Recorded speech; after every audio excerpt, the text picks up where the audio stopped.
Бүгүнкү кемезөгү лох каракчы Атамбаев тууралуу болмокчу.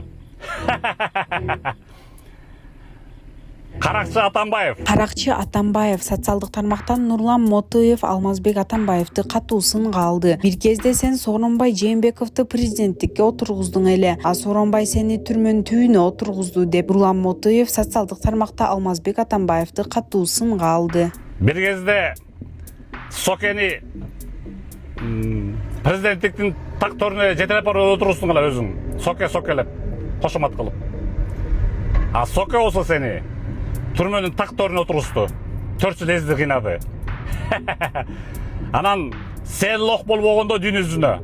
Сенден башка ким лох? Сен первый лохсуң дүйнөдөгү. Муну дүйнө жүзү бүт билет.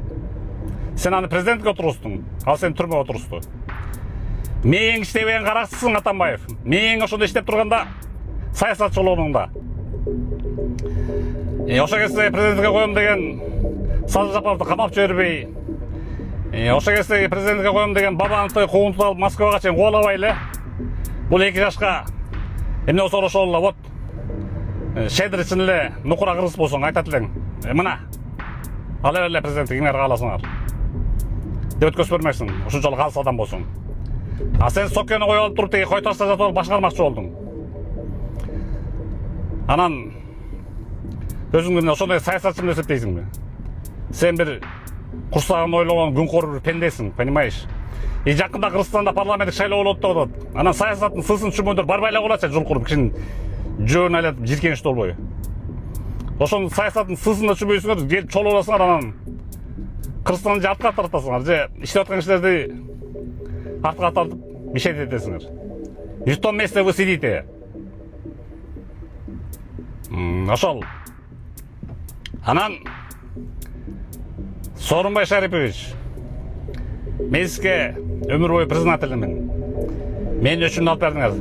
Атамбай лохту камап.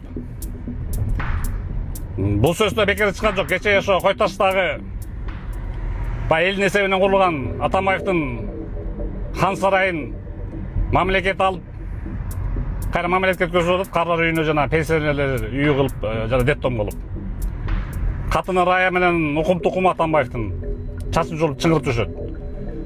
Чыңырып чычып кала бересиңер силер. А элдин байлыгы элге түшүш керек. Анткени аякта керек болсо музейдин мраморун алып чаптаган Атамбайдын уурусу, уур шакалы. Эми Испанияда качып жүрөт. Так что Атамбайды кыйын дегендер, баатыр дегендер көзүңөрдү чоң ачкыла. Силер да саясаттын сысын түшүнбөйсүңөр, ошон үчүн былжырап атасыңар. Ушунака.